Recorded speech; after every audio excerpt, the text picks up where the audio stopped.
In-depth journalism in the Memphis community, the Daily Memphian is of Memphis, not just in Memphis, and seeks to tell the stories of this city. TheDailyMemphian.com. Truth in place.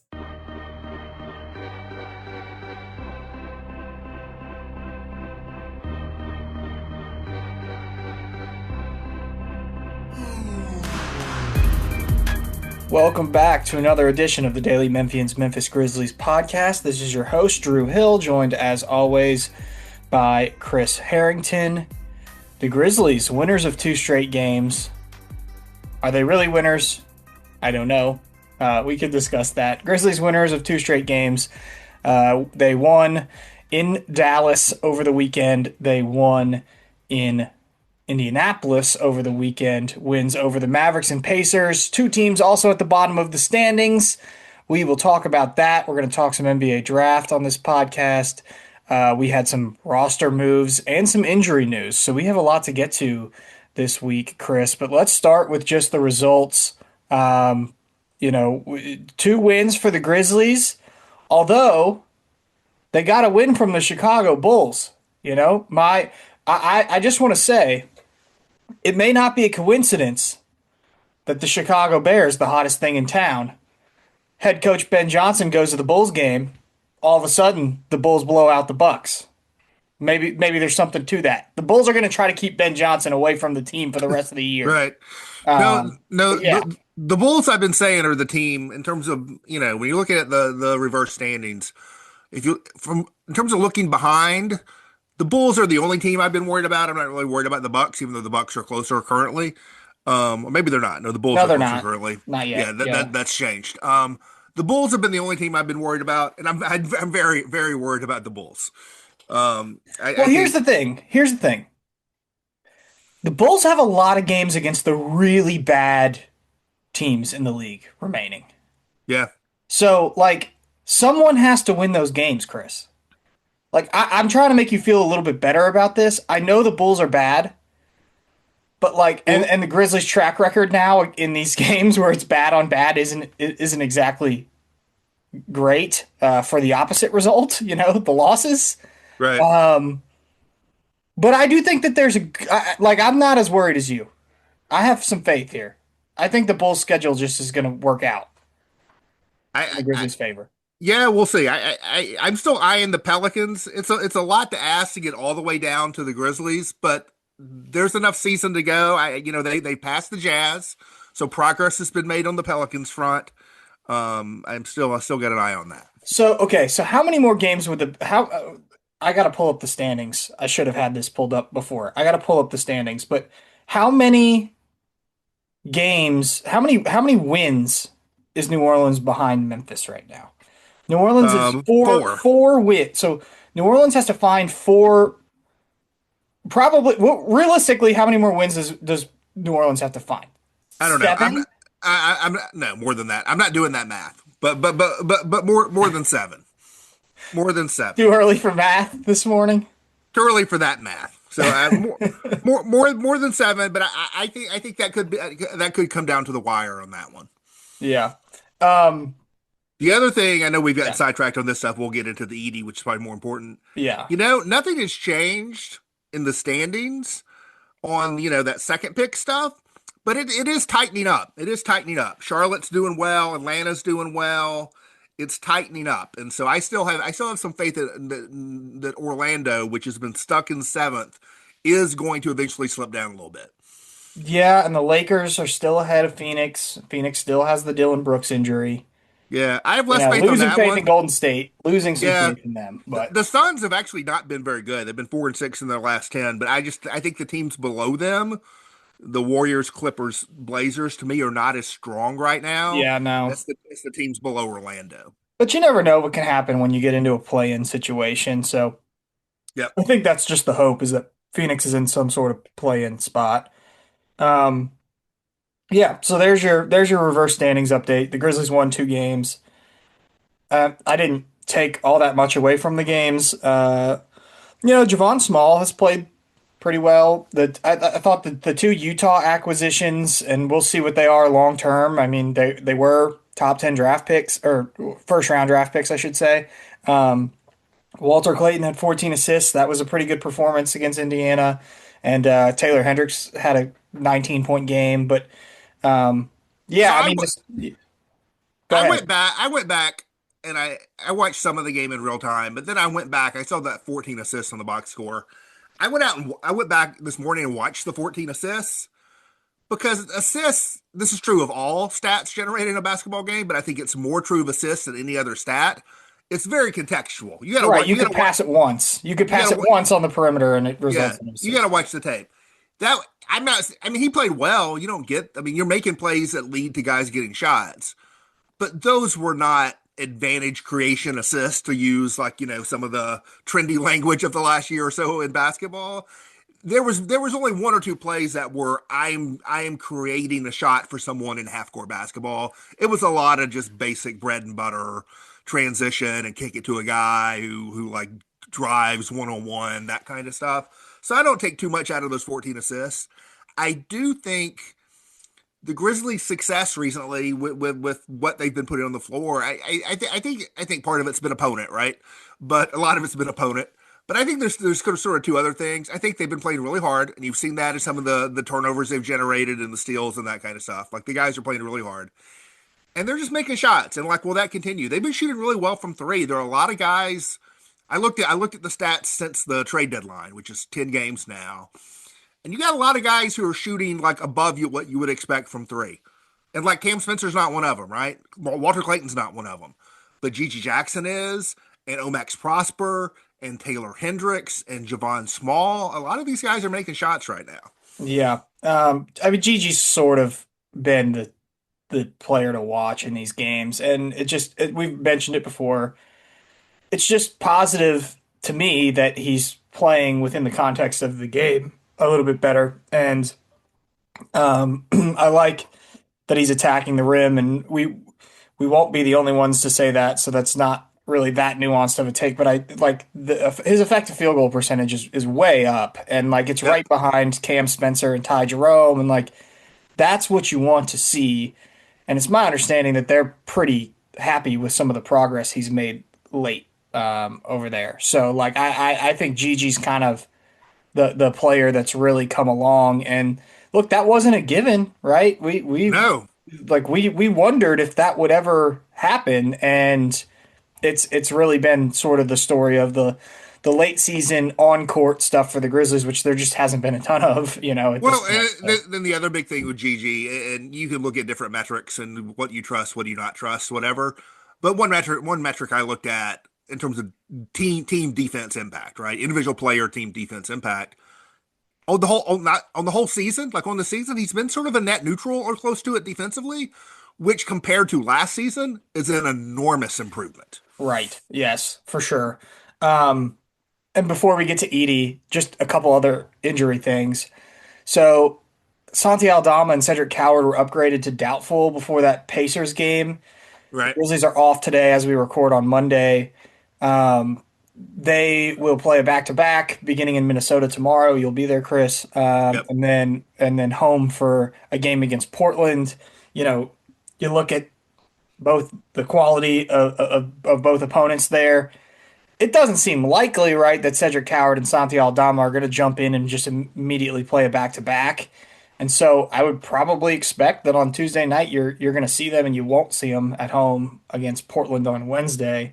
Um, but that's positive, right? Especially on the Coward thing, Yeah. because the injury designation was a little bit worrisome. Well, when you and here's a segue for you to the Edie talk.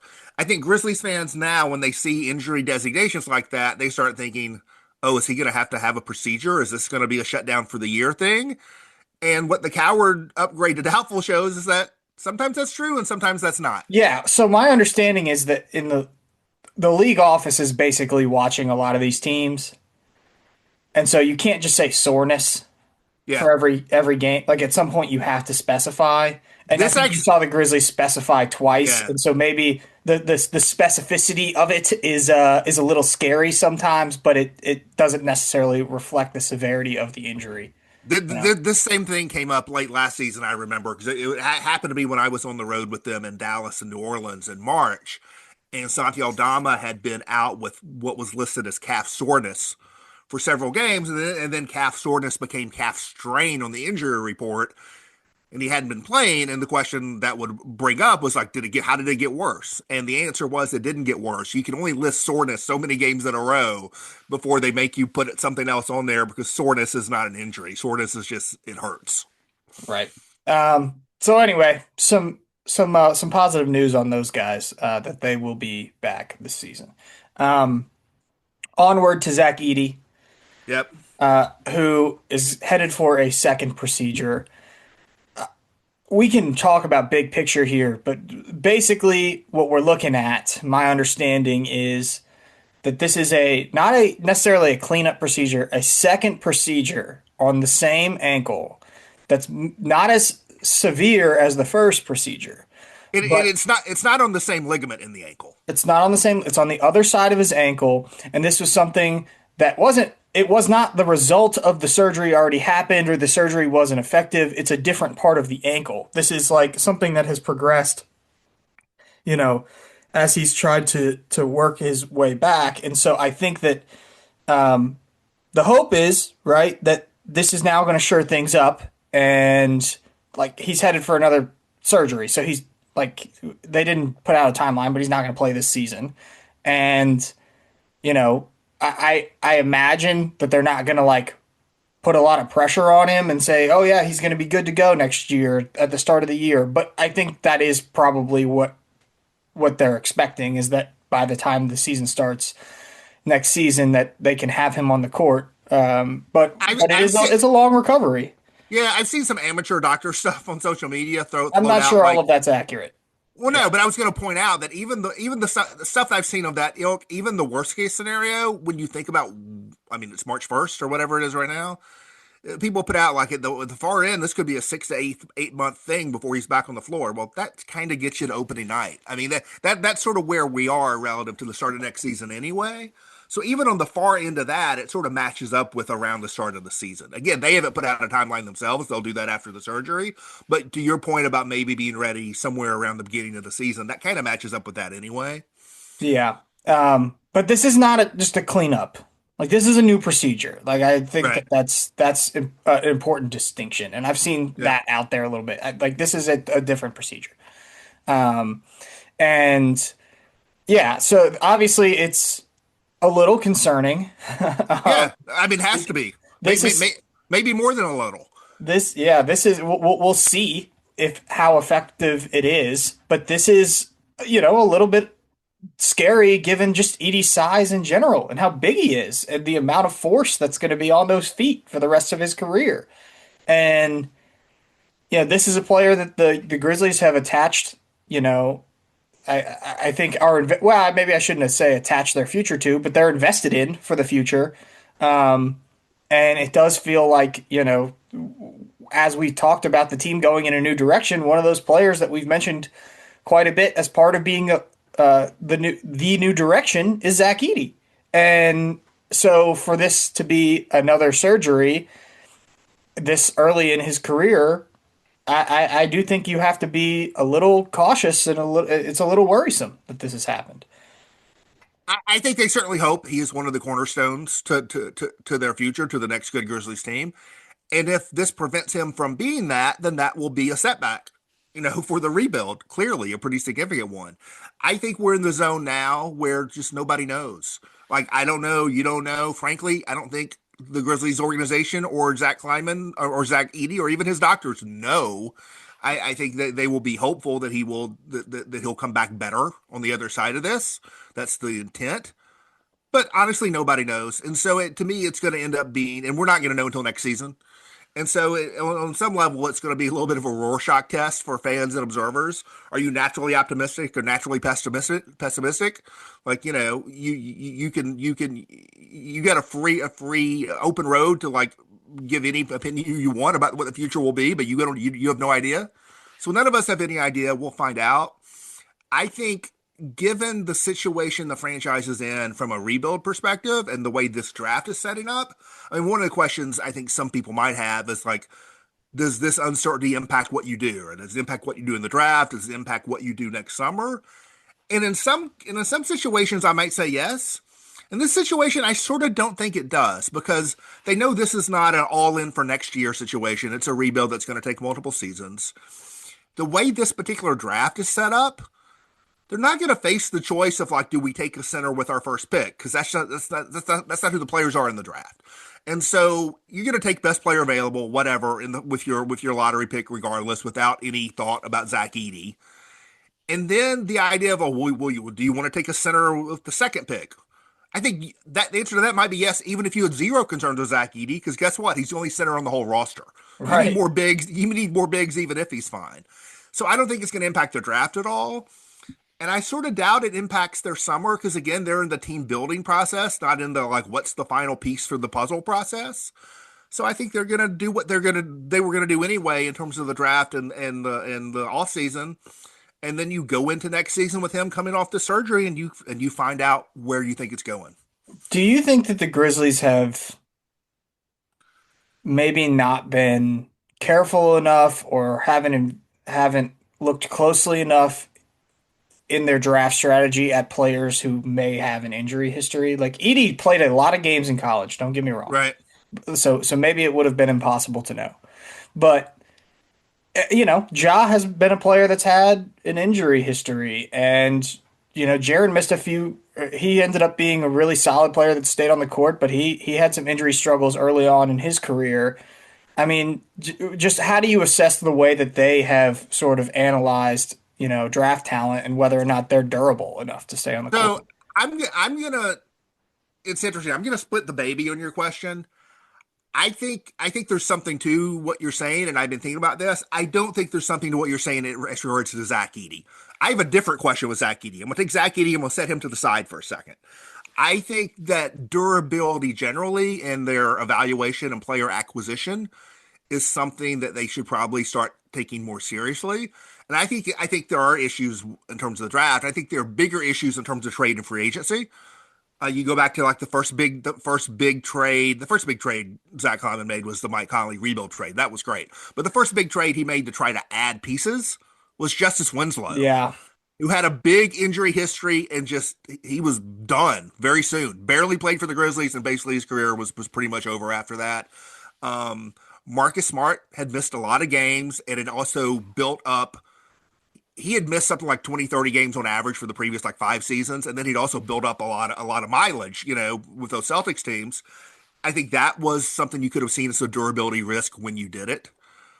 Frankly, Ty Jerome, who'd missed a whole season with an injury, and he's been fantastic since he's gotten back. I think we really like him as a player, and we have high hopes for him for next season. But that was a durability risk when it happened. So I think durability is something they have probably not put as much emphasis on as they should in player acquisition, both draft, free agency, and trade. But I don't think it applies to Zach Edey. Here's what I do think might apply to Zach Edey, and no one's ever asked this question. I've never asked this question. And if Zach Kleiman listens to our podcast, he'll be prepared the next time he sits in front of a microphone because I might ask him this question. The team's apparent emphasis on pace and intensity, that's the way Isla wants to play. Does that style of play fit the idea of Zach Edey as a cornerstone of your team? Right. Well, that was a question we asked last season with Taylor Jenkins, as Taylor Jenkins said this, and I think it would be good to ask Zach Kleiman. But coming off the ankle stuff, to me, it's even a bigger question. Yeah, no, that's definitely true. And look, this is a little bit of a double-edged sword because that's also where you can get value. Like, that's exactly what we're talking about with Ja is like, hey, some team might be able to buy low on this guy who can't stay healthy. And then if he does stay healthy, they're going to get a really good player at a really low price. And so sometimes that's how you acquire good talent, is because they've had something that's, stopped them from being as productive as they can be in their career. All of a sudden they show up on your team. I don't know the answer to this, but it makes me wonder, like, did SGA have injuries when he was with the Clippers? I don't remember that, but I just think people didn't really realize, because he was the 11th pick in a draft. Like, he was not someone who was supposed to be a star. So I just think people didn't quite realize how good he could get. Yeah, well, there may have been injury stuff I don't remember, but I think there was definitely he was not supposed to be this good. But yes, that's probably right. But my point is more so maybe you can find value in taking a player that's had an injury history that you believe is not going to have that problem going forward. So it is a little bit of a double-edged sword there. That's part. You look back at the Winslow trade, and they took on a lot of money to make that trade happen. They didn't send a single draft pick in that trade. They there was opportunity cost with it, but that was a guy I think they did not have to give up a lot in terms of future value to take a shot on him, and that's probably because of the injury history. And maybe that's the reason they got part of the reason they were able to get Ty Jerome Yep. on a smaller contract than we anticipated, right? Yeah. Um, let's get a little bit more into the weeds here. So we also had another roster transaction. Yep. Kyle Anderson had reached a buyout with the Grizzlies, with plans to go to Minnesota.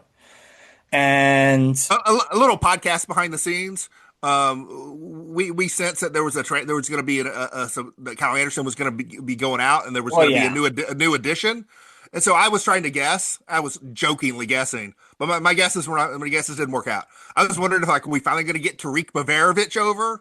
Are we going to get the return of Junior Lofton? It was even more surprising than those. yes, yeah, the Kyle stuff. I mean, when they when he gets pulled off the injury report and then placed back on the injury report for personal reasons Right. just before the game. And oh, by the way, he was at the arena that night. I saw him walking out. Like it was pretty much a little bit of a dead giveaway there at that point that it was probably on the way, something like that, some sort of Grizzlies news release, which they were also, I think, working on the night of the game. So, yeah, Kyle is now off to hopefully a better situation for him, and the Grizzlies in turn signed 40-year-old Taj Gibson. And I've seen a lot of stuff out there on the Taj Gibson stuff. I think it would be very useful, and you're a great person to ask this, Chris. I think it'd be very useful to sort of explain why the Grizzlies gave Taj Gibson a multi-year deal and explain why, that may be a trade chip that they can use later on down the line and why it's such a low risk thing. Can you explain in your best words Yeah. here? Yeah, I mean, when the press release comes out that it's a multi season contract, I see people reacting to that. I'm like, are we really new here? Is everyone new here? Have we not been down these roads before? Well, not everybody's up on the Right. CBA like you. Right. Of course, they were not going to give Taj Gibson a guaranteed second season on his contract. Of course, they were not, and they did not. So what they did was they gave him a non-guaranteed second year. So it's non-guaranteed, so there's no cost to the Grizzlies to do that, but it gives them the option of guaranteeing some or part of that deal if they could use that contract as part of a trade. And so, because Taj Gibson has been in the league for 20 years, his minimum is close to $4 million. So that's a pretty big minimum. He may not be in the league next year. He probably won't. So he's fine with that. He's fine signing a non guaranteed second year. And anything he gets out of that is just gravy for him, I'm assuming. And so the Grizzlies can keep that in their back pocket as a non guarantee, go into the summer. And if they need to add some extra salary to other salaries to hit a certain number in a trade, like say a John Morant trade, they can guarantee some or all of that I think it's 3.8 million to get to the number.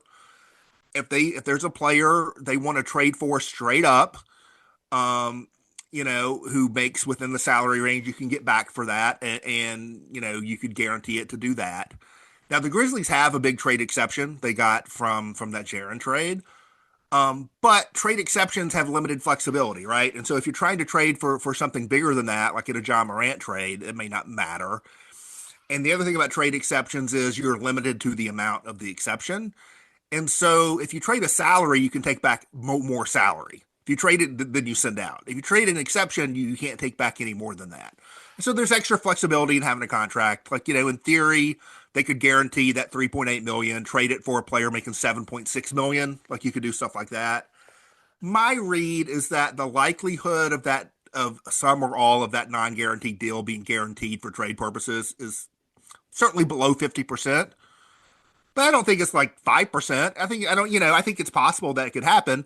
And so it's just, all it is you're creating a tool, a trade tool to put in your toolbox that you may or may not use, and it costs you nothing. And the player in question is happy to play along with that because he may get some extra money out of it. Yeah, look, it's zero risk. It's Right. zero risk, and Taj Gibson probably knows, like, hey, I could be sent anywhere with this type of deal, and he's probably fine with that because it's going to be a quick payday for him, right? And then get bought out anyway. And so, like, Yeah, yeah, right. right. So It's just that's free money. it's a literal zero risk thing for the Grizzlies to just add the second non-guaranteed deal. And look, that trade exception that you mentioned, it's that's something that can be used to negotiate or sort of facilitate, I should say, not negotiate, to facilitate a bigger type of trade that may not even involve your star players, right? And so Right. you might want to use that to help facilitate things in a Yeah. trade and in turn get paid with some sort of asset for, spending it. And that I think that you kind of want to protect. And so if there's now the opportunity, instead of using that, to just attach a Taj Gibson to some other trade, then you do that. And to the point, so people understand, the value you would get from attaching the Taj Gibson would be you raise the ceiling of the money you can take back in a trade. right. Which you could also do with the trade exception, but you don't want necessarily to do that depending on the type of trade. And you might not want to use it in that situation, and then B, it gets a little trickier depending on how the contracts match up. So yeah, it's literally like it's a tool. It's a tool to throw in the toolbox. It's not a big tool. It's not a hammer. It's a little like smaller Allen wrench or whatever, but you throw it in the toolbox in case you need it. If you don't need it, it doesn't cost you anything. Yeah. And I suppose it could also be used potentially to help get some sort of Ja Morant trade done if that does indeed come this offseason. Because, it'd be 125% of Ja's salary that you could take back, and now you could maybe make it 130, something like that. Like that might be, and you just attach Taj Gibson to it. So, yeah, it's a no risk thing, and I don't know if maybe Taj Gibson's just going to be an awesome vet, and they're just going to keep him around for next season. But they don't have to. This is the other part of it, right? So the mechanism we're talking about, the tool they created, you could have created that with any number of players. I think they could have created that with me, and I would have played along. I would have quit my job at the Daily Memphian to sign a minimum contract with a non-guaranteed second year to sit on the bench in a nice looking sweater. And like, if you need to use the tool, right? You could have done that with anybody. I would have done it. I would have quit this podcast to take the $1 million or $2 million or whatever's left on the veteran minimum just for this year. Even with no guarantee that I get anything on that non-guarantee. Just rest of the season, I would have done it, right? The nice looking sweater comment was Yeah. good because you were paying attention. That's right. You were paying attention to the Indiana game because there was Taj Gibson on the bench in like a 90s, Fresh Prince of Bel-Air style sweater. I was in high school in the 90s. I'm pretty sure I had a sweater like that.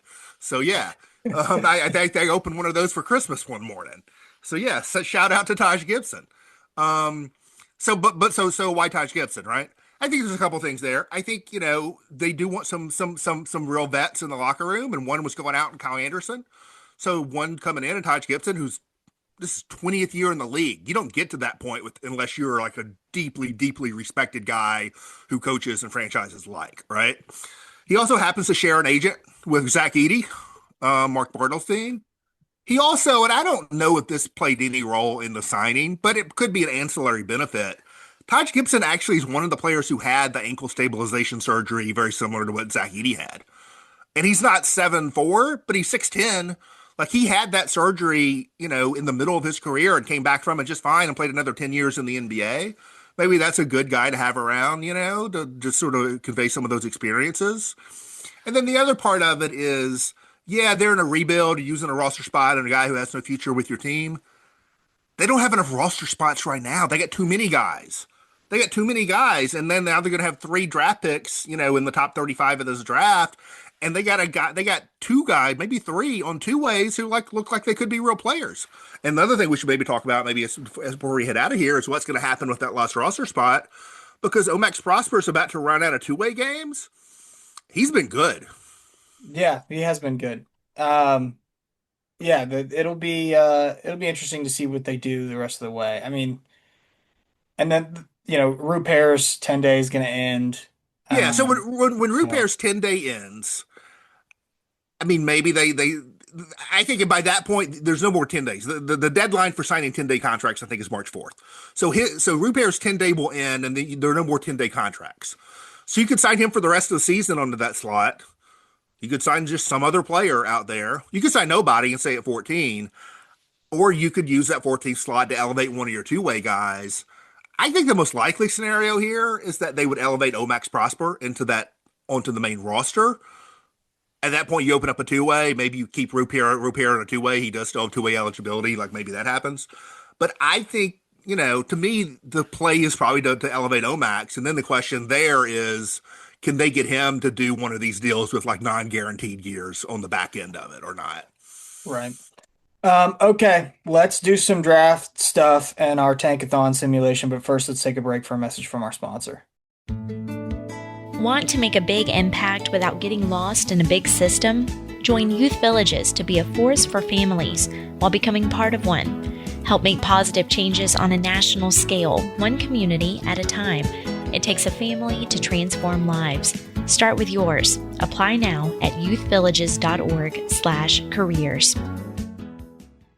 All right, Chris, are you ready? I'm almost ready. I'm yes. I'm hitting the skip ad. Oh, stop! I'm trying to skip the ad. I hate the pop up ads on Tankathon. They got to pay their bills though, so we don't mind. We got ads too. All right, I'm ready. Okay, ready? Here we go. Oh, Okay. I'm hitting it. Okay, yeah. I I, think I'm gonna say we're going with you. Mine's a little okay. weird. Although Well, mine is promising in a theoretical construct. We do mine first, since yours is probably better. okay, go ahead.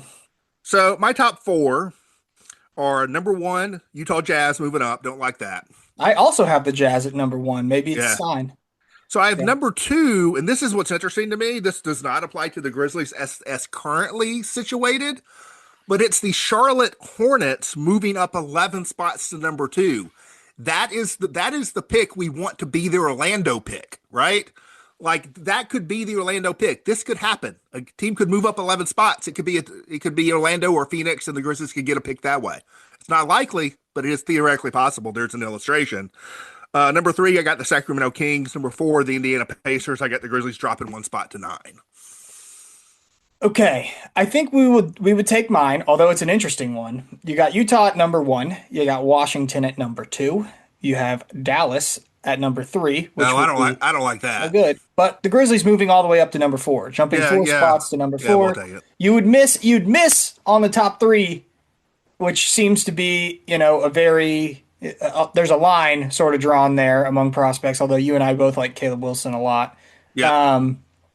But I think you'd have to take it because you got the Grizzlies moving up four spots. It would be no good that Dallas had three, but Grizzlies moving up four spots to number four. Then Sacramento, the Pacers, which would become the Clippers, the Nets, and the Hawks after that, and then Chicago, Milwaukee.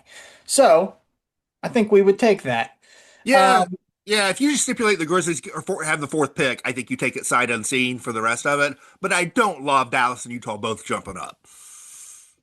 Yeah, that yes, but I think if that's the price you have to pay to move up, you you'd be okay with it. Well, Um, this raised one question about this draft, though. You and I both like Caleb Wilson, right? I think we both agree that the consensus top 4 is the consensus top 4 in whatever order. I think there are probably people out there, Grizzlies fans in particular, who would rather get one of these point guards than get Caleb Wilson. yeah, no, that's probably true. Look, I just look at Caleb Wilson and how efficient he is offensively, the athleticism that he has, and I can see that being a player that works alongside Zach Edey. And I think when you move up in the draft and you're at that point in the draft, something we've already talked about, position matters a lot less. Yep. You're looking for an all-star level player. And if Yep. you're looking for an all-star level talent, I mean, that's a guy that's been one of the top players in his class all the way through from high school to now, who got to the college level and produced, but also of note, something that we already mentioned on the podcast, now has a hand fracture, that a player with an injury, right? And I think you want to be careful about not drafting players that have durability.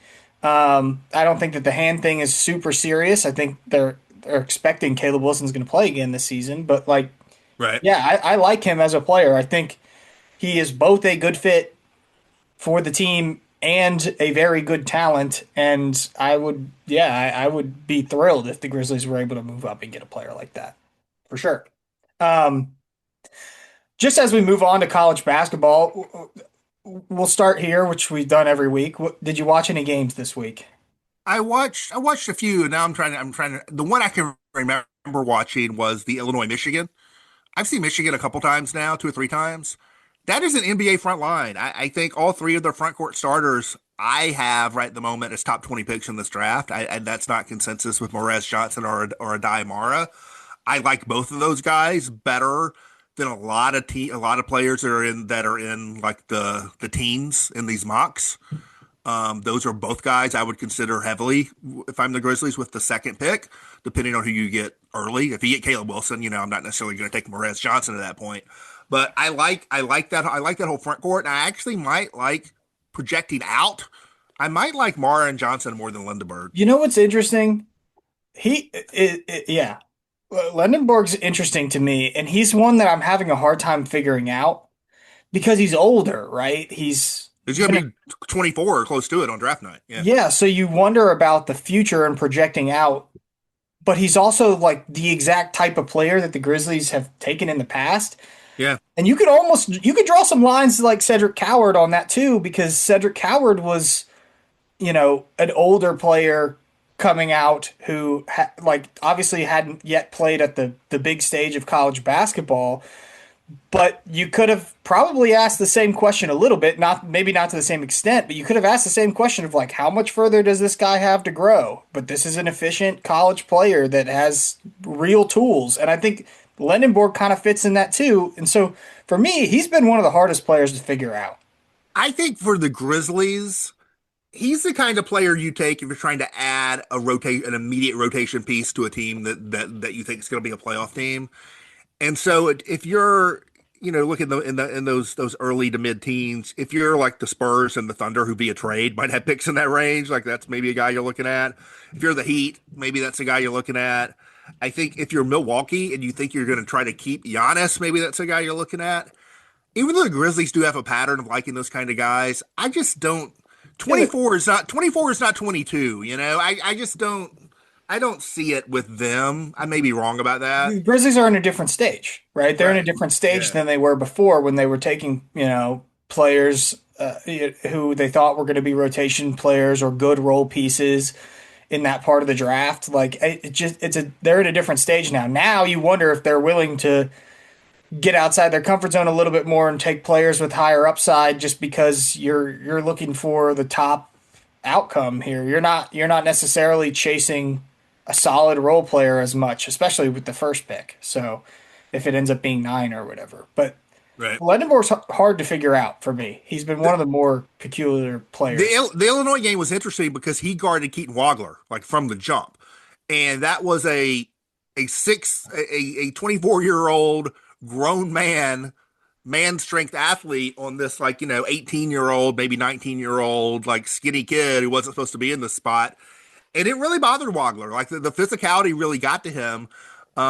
He still ended up with like the best stat line for the night for Illinois. He sort of fought through it and was productive anyway, but you could see it really, really impacting him, and it was a pretty interesting game to watch from that perspective.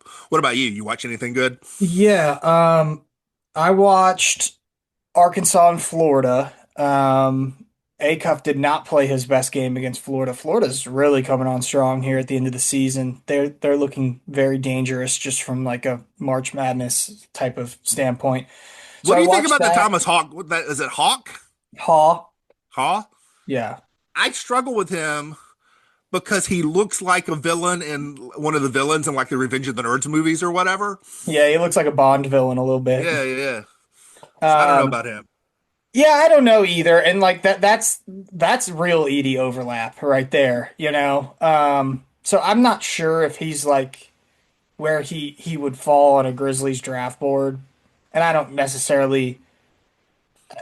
I mean, he's got shades of Jakob Pertl. I don't know. Like I'm not as high on a guy like him. Acuff I do like, but the guards are also interesting in that mix. And speaking of them, I did watch Alabama and Tennessee, obviously my Crimson Tide. And man, Phylon was just so good late in that game. Like the second half, he just completely took over. And he does have again, the Grizzlies have a draft history of taking like efficient, productive players. Phylon may not necessarily qualify as efficient in that way, but he's got real talent and he's able to get shots. I don't know if I'm putting him in that same group of guards at the top, but if those guys are gone and the Grizzlies find themselves, let's say the Bulls do pass them and the Grizzlies find themselves on the wrong side of the run on guards there that we all sort of expect to happen. I mean, maybe that's a guy that they'd be interested in. He can attack the basket, he can shoot, he's improved from year over year, which I think is something that you should pay attention to when it comes to draft prospects. Is like, are they getting better? I Right. do think he's getting better. And to some degree, he's got like some of the same point guard tools that they searched for in the past. Like he's quick, he can get to the basket, he can finish at the rim. You know, I he's also intriguing to me. I don't know if the Grizzlies. I can't say for certain based on what we know about the Grizzlies draft that would be a guy that they'd be interested in. But he's a really good college player that's got a chance, I think, to be an impactful NBA player. I just don't know if he's destined for some sort of star role just because there's questions about the size and stuff like that. So I did watch that game, and I watched Nate Ament, who exited early, and that Right. was, not didn't really get to see much there on that. So, Um, so speaking of Phylon and this idea you expressed about like after the run of guards, right? And we think the run of guards in some orders: Kingston Flemings, Darius Acuff, Michael Brown Jr., Keaton Wagler. That's sort of been the consensus, right? Those four guys. The Grizzlies, unless they get lucky, are going to be picking in that 7 to 10 range. Hopefully they'll get lucky, move up, but they'll probably pick in that 7 to 10 range. So you're talking about the back end of that run, or maybe outside of that run if you're down to 9 or 10, right? What's become to me maybe the biggest question in the draft for that range of the draft is Braden Burries be an on ball player? That's become like one of the big question for me, because if he can't, I think this is from Arizona, guard from Arizona, freshman guard, had a huge game against Kansas. I think if he's not an on-ball player, I think he's one of the safest guys in the draft to just be good, right? But that means like Gary Harris good or Courtney Lee good, right? You're not excited about that. That's a guy who has a 10-year career. That's a guy who had his peak as a quality starter, never an all-star, just a good, solid pro.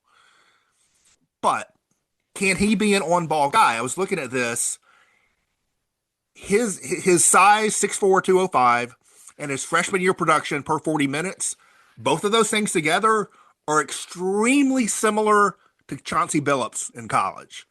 And Chauncey Billups was not a highlight guy. He was not an ankle breaker. He was not a go down the lane and dunk. He was not a Jay Will highlight pass guy.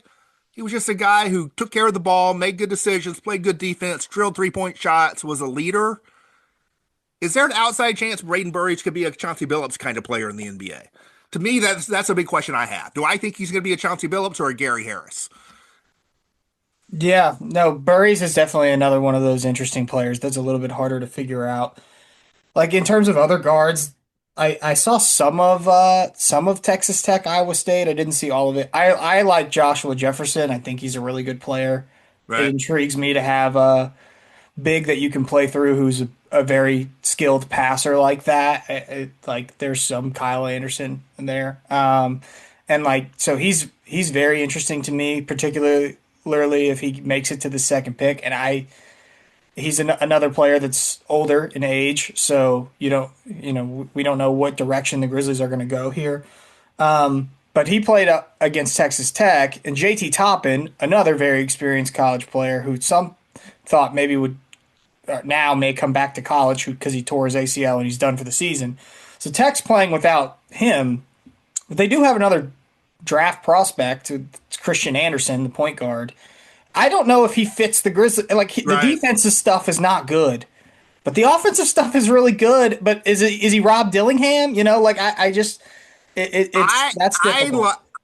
I was someone who remember when we did a lot of draft stuff that year because they had the Edey pick. Neither one of us, I think, had Dillingham on our list. I did not like Rob Dillingham coming out of that draft. I do like Christian Anderson, but to your point, I don't know if I like him for the Grizzlies. If I'm the Grizzlies, I'm interested in taking a lead guard early if I think they can be my long-term starter. I'm not interested in taking a lead guard middle late if I think they're just going to be a good rotation player because I got tons of those. I got those dudes on two-way contracts right now, like Javon Small, and so I think Christian Anderson might be a really high-level backup, low-level starter, like good player in the NBA. But at that position, I just don't think that's what the Grizzlies need. Yeah. Other marquee games from the weekend, you had Debansa playing against I West watched a lot of that Virginia. game, and he ended up putting up a Yeah. good stat line. I just don't know about the Bansa. I think he should definitely be one of the top four guys. I think the ceiling is very high, and part of this is an aesthetic bias more so Yeah, I was gonna say that's yeah. so true. I see that too. Like sometimes he's just flailing at some of these like shot block attempts, and I'm just like, oh, I don't know if I believe as a like from an analysis standpoint that Boozer, Peterson, and Wilson are better than him, but I think I enjoy them more.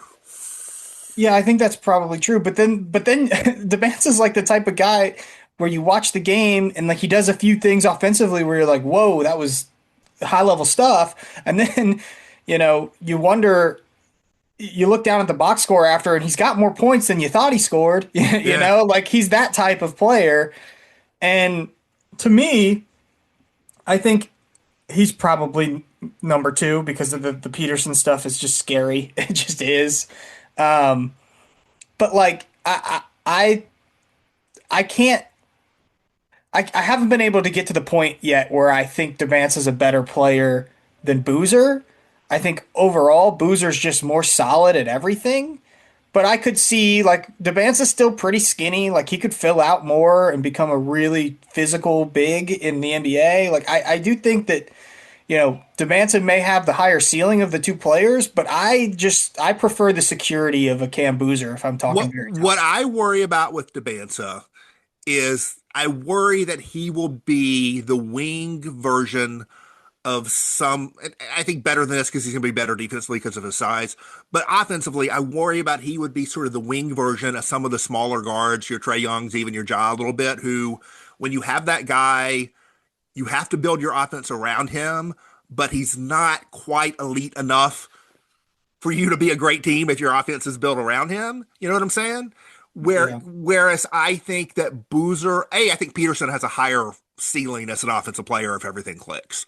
And I think Boozer and Wilson are guys who can be all-star players without being the number without scoring 28 points a game, right? I think they can be all-star players without having the offense go through them. And I think the offense may go through Boozer anyway, he'll be an all-star player. But I think they do so many other things as passers, as rebounders, in Wilson's case as a defender. I just like the totality of their games, and they have more paths to being like all-star, all-NBA players without having to be the dominant offensive player on the team. Now that I think about it, Boozer's a little bit of the same as Debansa in terms of like you watch the game and then you look at the box score and the box score ends up being more impressive than what you just viewed. Yeah. Um, and like for example, Duke beat the crap out of Virginia over the weekend. Boozer's only 3 for 9 from the floor, but he finishes with 18 points, 9 rebounds, 4 assists. Like he does all the little things. And we record this on Monday. Duke will be back in action again against NC State. So I may try to catch part of that game tonight and watch some of that, just in case the Grizzlies get lucky and we are watching the top of the draft. I think that's that's good for draft stuff this week. Yep. We're going to have a lot more draft stuff to talk about as these weeks come along. We'll be back next week, hopefully after a return of Cedric Coward and Santi Aldama, see how they look.